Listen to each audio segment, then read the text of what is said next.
Hey, what's up, everybody? Welcome to this week's Q&A. I'm back home with my normal rig, so no craziness like last week. I'm sorry again for that. If I had just remembered one piece of equipment, everything else would have been normal. So, oops, I won't make that mistake again. But the trip was awesome. I got a ton of stuff done. I met a lot of really cool people out at the bar over there. Izzy's Arcade Bar was great. So then every time I'm in Chicago, I'm going to do some kind of meetup there. Even if it's my usual, don't have enough notice to make a big thing of it, just tell everybody I'm there. It was a cool place. It was a lot of fun. It was worth going to. The beers that I had a really high alcohol content. So I think I got a little tipsy by the end, but everybody else was. So whatever. It was a great time. But anyway, thanks again for everybody that showed up. It was awesome meeting you, but let's jump into the Q&As. First up, Kelly Greenidge asked if I could talk about different superguns that I use. He's interested in the Haas and the Sentinel, and he's going to be going the CPS2 route for now. So I want to do a whole detailed video on this, a typical long half-hour in-depth thing. So I'll, excuse me, everybody, I'm still coughing, believe it or not, but I'll give you the short version for now. The Sentinel and the Haas are the best out there. I believe the Haas is still the best by a small margin. The Sentinel is still awesome. And I'll be going into the details of both soon. I was sent a Haas to try out and was blown away at how good it actually was. I've used them before, but I've used them among the likes of like Cruise and Art and Tech. So people that are already really comfortable with these things. So I just assumed that maybe they had already done all the work to make it good. And when I took it out of the box, bolted on the plexi, plugged it in, and the first thing I did was check it on my scope, and it was just perfect. So I was quite impressed. The one thing I am going to say, and I can't talk too much about this, if no matter what, stay on the list for those. Get one, get them both. If excuse me, if they're affordable enough, maybe you could pick up one of each, and if you have many arcade boards, you could be swapping between them. However, there's something that might be coming out for the CPS2. I had an idea. I don't know if it's going to work. It's in the midst of testing. So if for whatever reason you're only going to be using a CPS2 and nothing else, give me like a week or two before I come up with any kind of announcements, because if it doesn't work, then I would just look like a total moron talking about it. Hopefully by the time this Q&A goes public, there's already some kind of post about this. But the thing that I'm going to be testing would only be relevant for people who are only using a CPS2. So if you ever plan on getting any other arcade board, still grab those. And depending on your situation, a Haas or a Sentinel might be better than the thingy that I'm working with. It's just, I found a neat little niche. I don't want to go into it. Now I sound like an asshole talking about something and then saying, I'm not allowed to talk about it. Sorry. But just wanted to give everybody a heads up. What I did want to warn on the other side is I have seen so many garbage superguns over the years. And looks, don't judge a book by its cover. I've seen a few superguns with a mess of glued wires together, bolted to a ratty old piece of wood that I threw on the scope and worked perfect, looked perfect, sounded perfect. I've seen some very fancy looking ones, especially ones that are fancy on the outside, that when you open it up, there's like 6 feet of wire coiled inside, sitting on top of a power circuit. Like, I've seen some really bad ones. So, all I could say is if you can get a good deal on a supergun and you have the ability to test, maybe if you like tinkering with this stuff, I would definitely pick up that $100 scope that I reviewed. And it's a pain. Every time there's a new learning curve, you got to learn something different. You got to deal with all this crap. But if it's something that you want to mess with and get into, just pick up any supergun, grab the scope, do some testing, make sure it's safe. At worst, if you could tune it with a scope and make sure that you don't have any damage done to any equipment you have.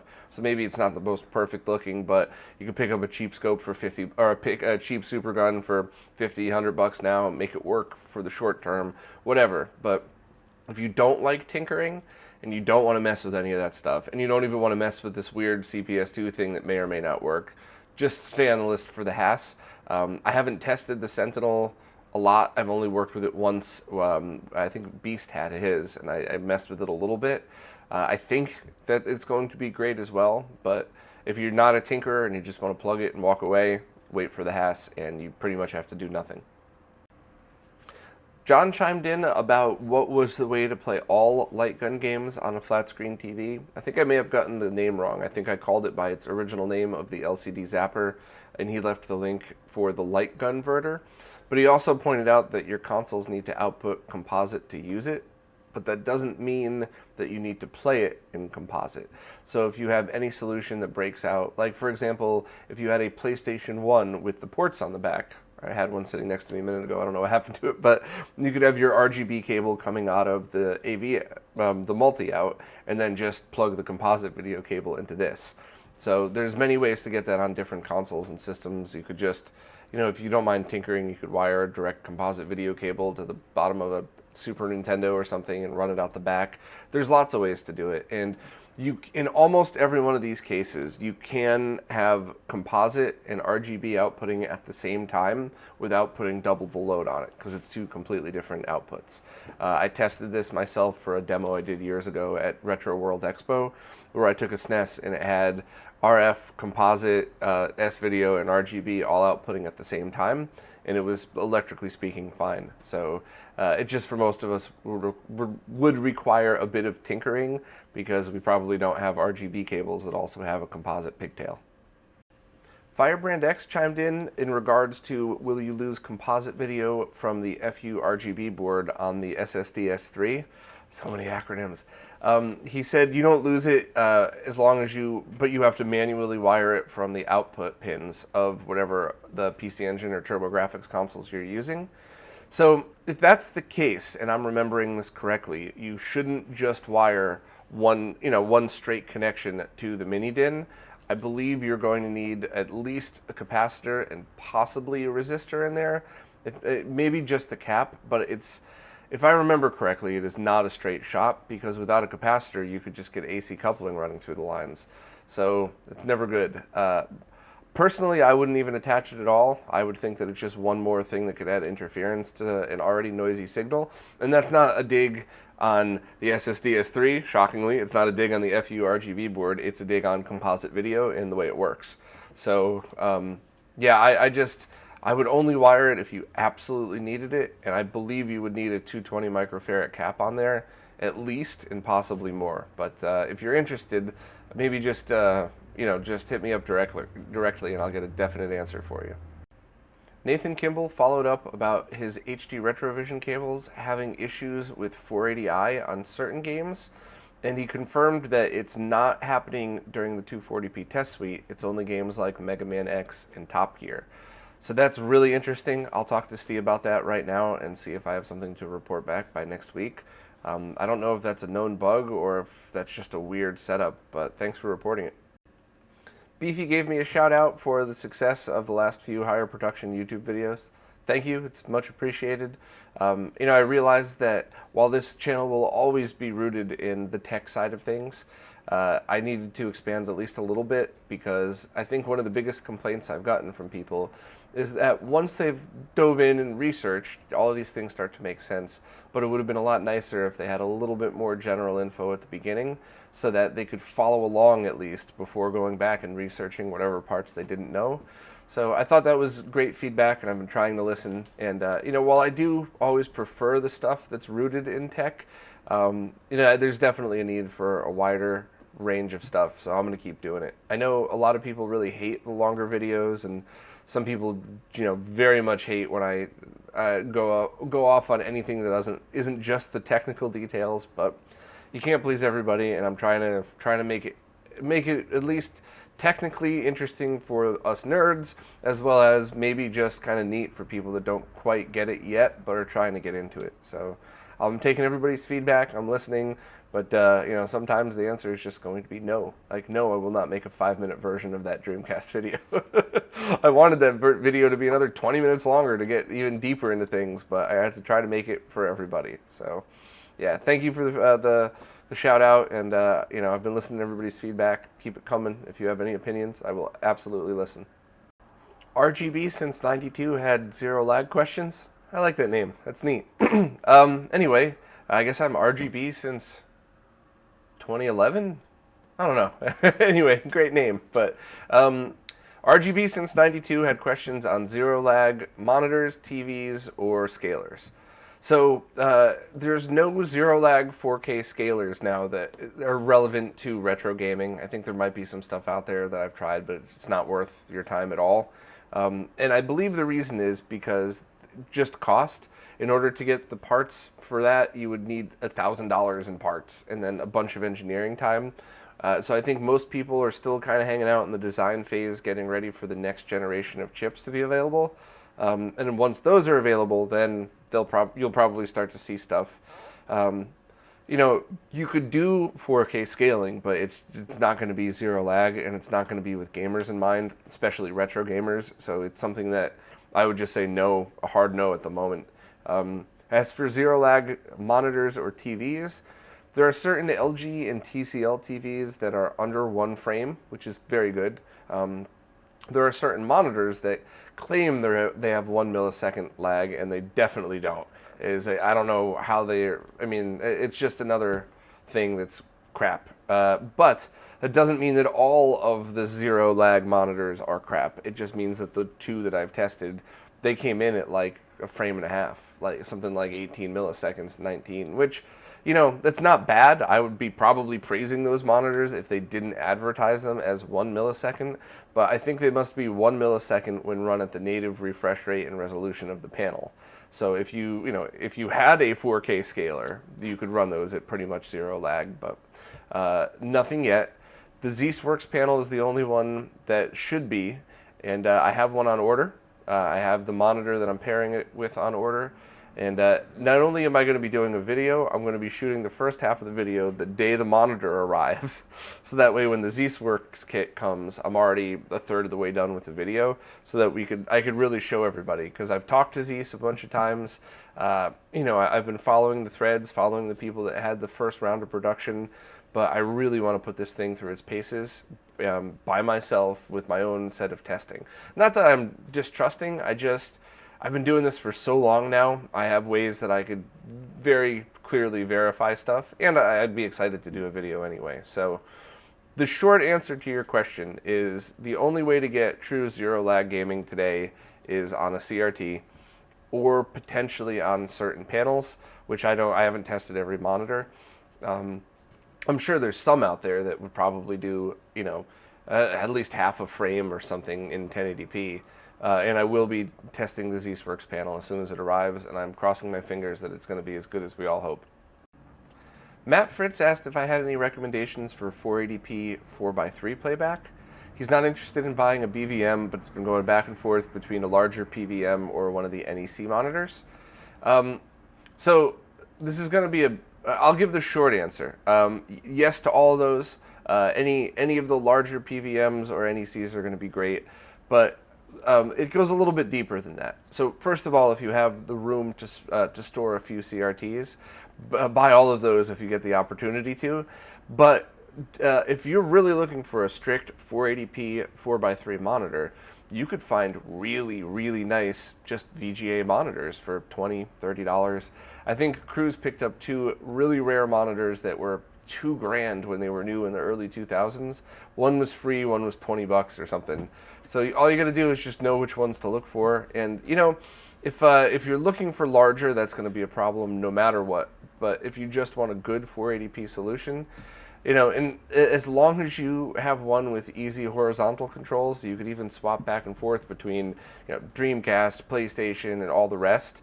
To be honest, things like, you could even use like the RetroTink 2X to go to one of those. Honestly, it's just one of those things where as long as you have the ability to lift a medium-sized monitor, if you can go find yourself a decent VGA monitor, you can get it within a few days and just start your gaming that way. And then keep your eyes open for one of the big NEC XM series, the Mitsubishi Megaviews. And especially if you're really only interested in 480p and don't care about the rest, there are some of those XM monitors from NEC, and I think maybe Mitsubishi as well, that won't do 240p. They're only VGA and up, which in your situation might be perfect. So rather than dropping a ton of money on one, you might be able to get one for under $1,000 that's in great condition. But I would absolutely recommend starting with a VGA monitor and a basic converter if you need component video or something, because it's just, you can find them such great quality for so cheap these days. It really is worth it. UCLA Jedi Knight had 2 questions. You guys are getting awesome with these screen names. First question is the basic question. RGB modded N64 with the HD Retrovision cables to a component CRT. Does that count as RGB on your CRT? I would say yes. So just if you're amongst nerds, don't say that. But for your own peace of mind, yeah. I mean, you're getting a really high quality, amazing solution. You could be very confident that that's going to be awesome. And on a consumer grade CRT, the only way you'd get better is if you could RGB mod it. And unless you really enjoy that stuff, I don't think it's worth going through the trouble when you already have a great solution. Now, better CRTs are obviously going to have better image quality, so getting a calibrated Sony BVM is going to be better. But yeah, I would confidently know when you're playing that solution that you're playing a great solution. Just if you're amongst retro nerds, just say the truth. You're running the HD Retrovisions into component on a consumer CRT, and everybody will nod and be like, oh, all right. Second question, what are my thoughts on plasmas? He has a ZT10 Panasonic, which is considered one of the best plasmas ever made. That and the Kuro, Pioneer Kuro, which the Panasonic technology was then based off of when they bought it from Pioneer. He plans on using the OSSC soon, and he's not sure if he should stick with the plasma or grab a cheap TCL. So from an image quality point of view, plasma, definitely, no doubt. Especially with retro, because you don't need to go to 4K, and the OSSC only goes to 1080 anyway. The only issue is my Panasonic GT25, which now is at Cousin Scott's. It would not accept over 480p on the OSSC. So you could only do 2x scaling. Now, 2x scaling looked great, but when I did something like put it through, I think, a DVDO VP50 or something, and I was able to get to 1080p, it definitely looked better. But to be honest, you already own a great TV. If you were looking to go 4K, I would save up and get a really nice 4K TV and wait for that. Because while I do have a cheap TCL, and I think for the money, anybody that needs an all-around TV, that's the one I recommend, at least in the US. I think the ones around the world have different OSs on them. But like, we got a bedroom TV with the Roku box built in that's just over a frame of lag. I mean, it's all around perfect for that general use. So, but I wouldn't ever compare it to the GT25 Plasma or especially to the OLED. So in your current situation, I would buy the OSSC anyway. I would hope that for whatever reason your Panasonic will accept more than just the 480p mode, and really just go from there. If not, it's 480p, still going to look great. I think that's such a good TV that unless you were going to upgrade to something that was much better, you'd be happier overall with that solution. As long as that's the 1080p plasma that I'm thinking it is. If it's one of the other ones that's not 1080p, then yeah, it's probably time to upgrade to the TCL. Raul Garucho had a question about a PVM that doesn't support component video. Excuse me. He has one 1343MD, which is a good one, that only supports RGB, but all of his consoles are component. So the Garo is probably the one I would recommend. I don't know if you would have to worry on a full CRT setup about what that would look like, about the problems from the original one, because some people had issues, and I think that was mostly related to digital displays. But I think that the latest version would take care of those anyway. So I think that it's a safe bet to buy one. I know it's expensive, and I know that's quite a gamble to drop, almost $100 or something, or whatever it is after shipping and everything. But I think that it's certainly worth a try, and certainly better than other methods. I tested some more things with Steve from HD Retrovision that are converters when I was out there, and he was very disappointed in so many of them. And the Garo just didn't have any of the issues that a lot of the bad converters had. So I think it's a good choice, and you should give it a try. The retro gaming cables link that you posted, the switchable SCART to BNC should be exactly what you could use. And it's very simple. If you plug it in and you get weird sync issues, flip the switch and it'll start working. I have one myself. I think I have it right here actually. I really like it though. It's a good cable, and I love the switch because I can't tell you how many times I've been in the middle of testing and be like, oh man, I wish I could just go the other way with this cable. Oh, I can. So it's those are two things that, they're not cheap, but I think that would be the perfect solution for you.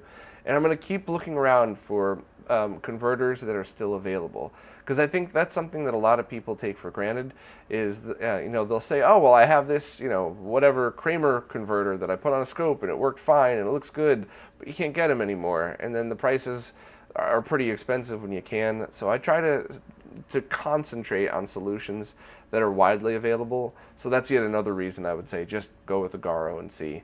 And also they have great customer service. So if for whatever reason you use this thing and it just doesn't work right in your setup, they'll probably take care of you. They'll probably just allow you to return it or figure something else out. But I think if I were you, that would be the gamble I would make. The Garo and that exact cable that you linked to. And let me bring it up now so if I could show everybody here. Yeah, should have done that before. So that's just a cable with the switch right there that toggles between output and input.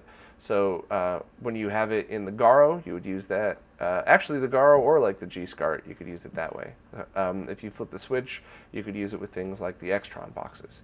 So yeah, that looks like your guess was correct. Darkstar7 had an interesting question. I like the weird ones like this, by the way. I always say ask whatever questions you got. So he said, I notice you don't use the Lynx in your transitions anymore. And he's referring to the Atari Lynx transition that my friend Kenji made me. So it's like the Lynx zoom in and pull out just to, to switch between things.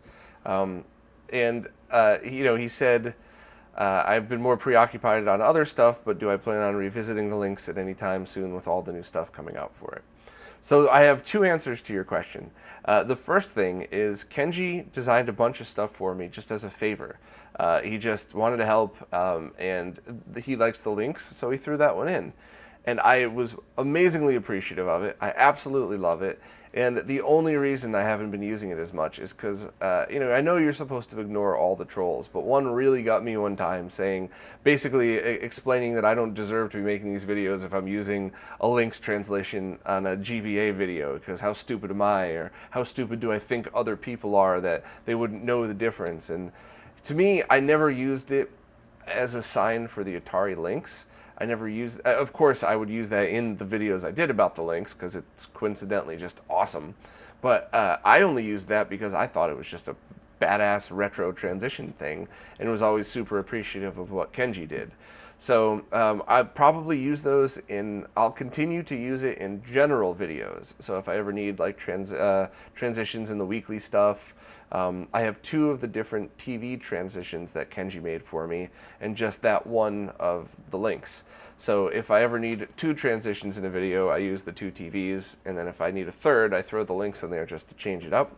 But I'll continue to use that in general videos, definitely, but not in the specialized, because while that troll was just trolling, there was a good point to that. If I'm going to go through and use specialized and customized stuff, I might as well make it match, and I have no idea how to do that. I would probably have to spend a week just learning how to do what Kenji whipped right up for me. So I'm not adding any more transitions until I have the time to sit down with somebody and go over like a marketing package.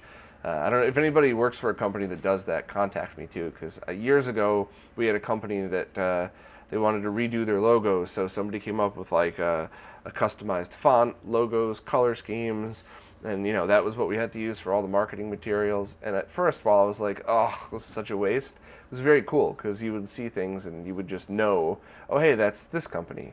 And that's how I feel about the transitions that Kenji made for me, which is why I don't want any more. I feel like when you see those, it's just like subconsciously like, that's a Bob video. So yeah, well, enough ranting about that. To answer your other question, yeah, I'm definitely going to go back to the Lynx at some point. And while I did have to sell all of my Lynx stuff, a lot of the people that I sold it to are local, and they're all very nice, awesome people that said, if I ever need to borrow it back, just call. So because I don't have it anymore might mean that I can't just pull one out to do a quick test, but I will revisit that soon. I kind of wrote a schedule for myself of videos that I think are really important that I want to make sure to get out just in case. I still am gunning to do this full time forever, but should I ever have to stop, I really want to get these videos out first. And of course I have to get the ones out that I feel like are going to be high view counts, because the more people that subscribe and figure out about this channel, the more chance I have of continuing to do it. So I will revisit it. I do like the Lynx. I liked it even more when I got to play it with a McWill kit, which is, I'm sure purists are probably like meh, but I feel the same way about the Game Gear. So it's not just me looking down upon a console I didn't have. I loved the Game Gear as a kid, but when I replayed it with the McWill screen, I think I sat on my couch for like 2 hours straight and played it nonstop, which is rare for me because I'm usually bouncing around doing a bunch of stuff. So definitely going to revisit the Lynx and all of the cool new things about it. All right, so a very loud horn just blared next to me, which is why I cut myself off, because I didn't want everybody here listening to go deaf. But then I thought, what a perfect chance to throw that Lynx transition back in. Honestly, I swear that really did happen like that. I'm not just doing that to be silly. But just a quick summary. I'm going to continue to use the Lynx transition in all general videos, as you just saw. I will be revisiting the Lynx, but I need to get to other stuff first. And if anybody is in a marketing team that does things like I just explained, please contact me, because it would be cool to eventually, when I have the time and money, to go do that. Phil Welker asked what I was using for the Genesis 1 LED cables as a quick disconnect. I bought a kit of DuPont connectors, which is probably easier if I show you from the bottom. And it was pretty cheap. It was like $10. And while this was one of those things that I thought I would probably use once or twice and then end up being a waste, I end up using these all the time. I didn't realize how many scenarios I was in with some of the weird things I have to make up that would be much easier if I just had a plug and play thing. So this has been a help. You have to buy the crimper with it. So it ends up being like $30-40 total. You could get the kits together. If you're willing to wait, I think you can get some from AliExpress for pretty cheap.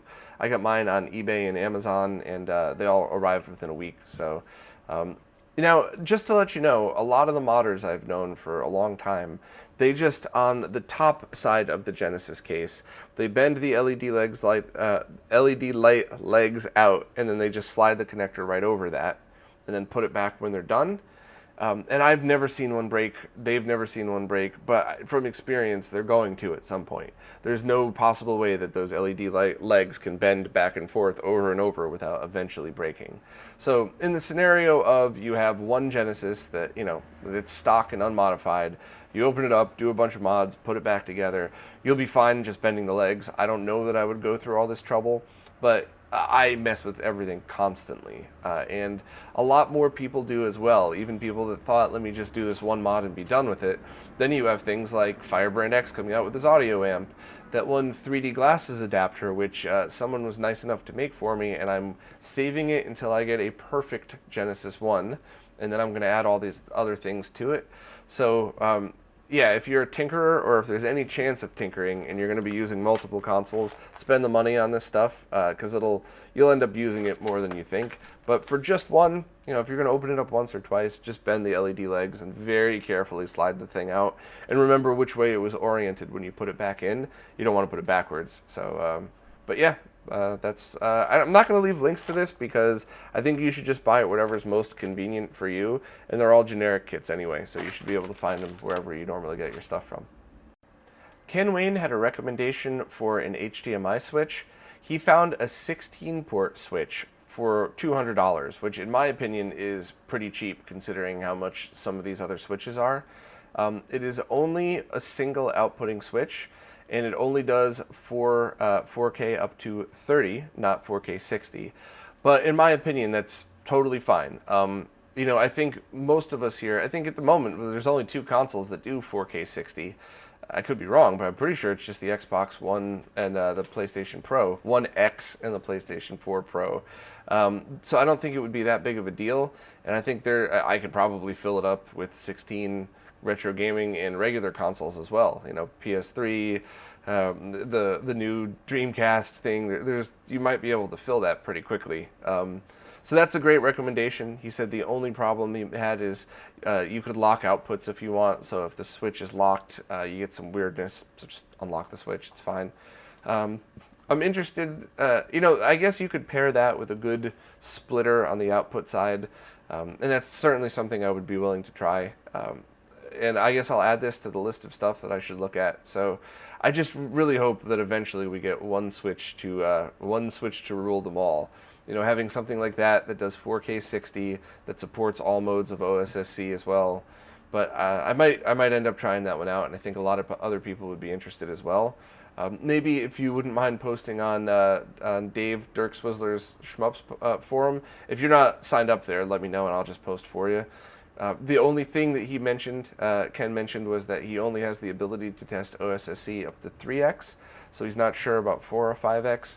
But from the rest of your explanation, it without a doubt seems like a worthy thing to try for people that need that many inputs. So thanks, Ken, and if I get to try it out, I'll definitely let everybody know. And maybe the solution really is just pairing one of these with a good splitter. Tofu Man had a pretty interesting question. He said, what's my opinion on the larger PC monitors that are a thing now? You can get them from 40 inches to 50 inches, and they have a reported input lag. I think he said the worst of them had 5 milliseconds, which is awesome. To be honest, I don't even know that one of those competitive Tetris players would be able to tell. I think depending on how many times the game is pulled per frame, it might literally be impossible to see a difference between 0 and 5 milliseconds.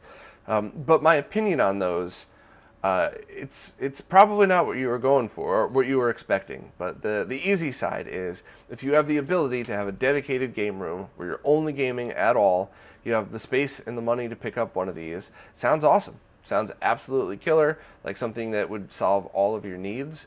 However, I always need stuff to be dual use. I don't, maybe one day if I move out of the city and I get a giant house or something, I have a room for everything.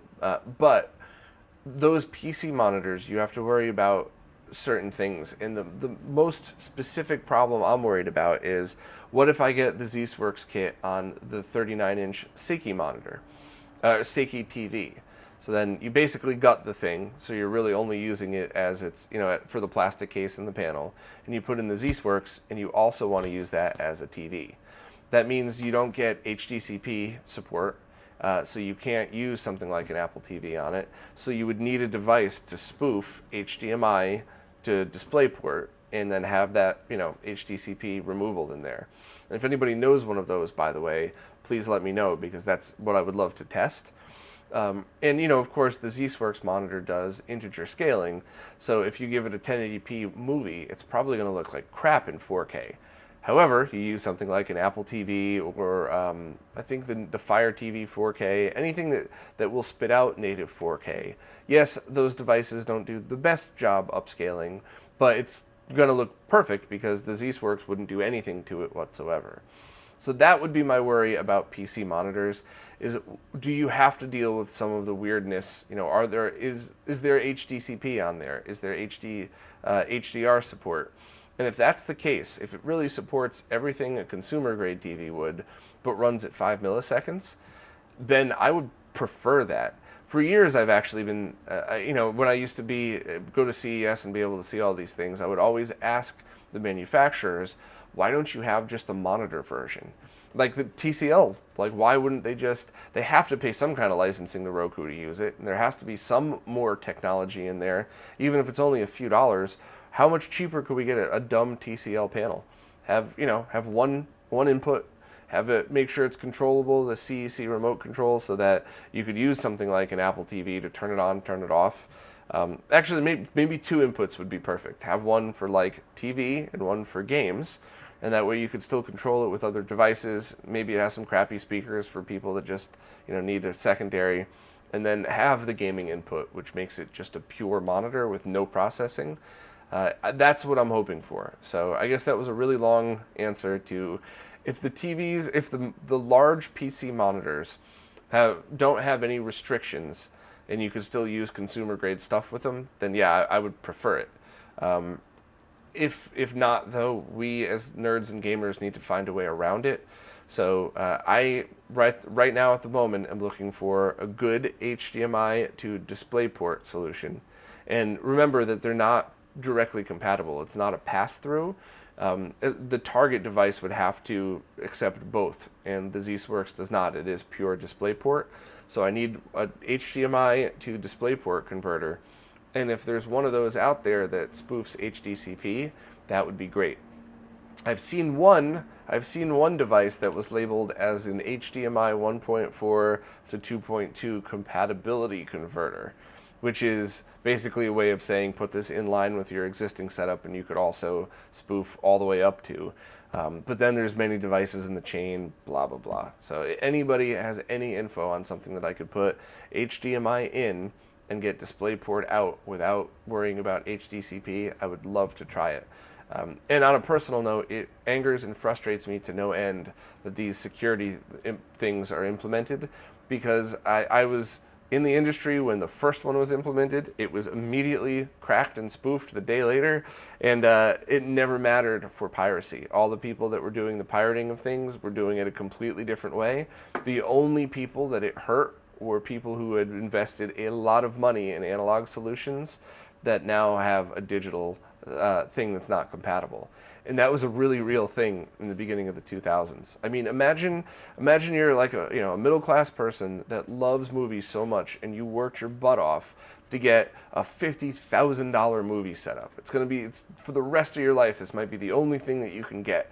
You can't afford to throw money around like this. And 6 months later, HDCP comes out, and you're told that it's illegal for you to use new equipment on that awesome HD projector you have.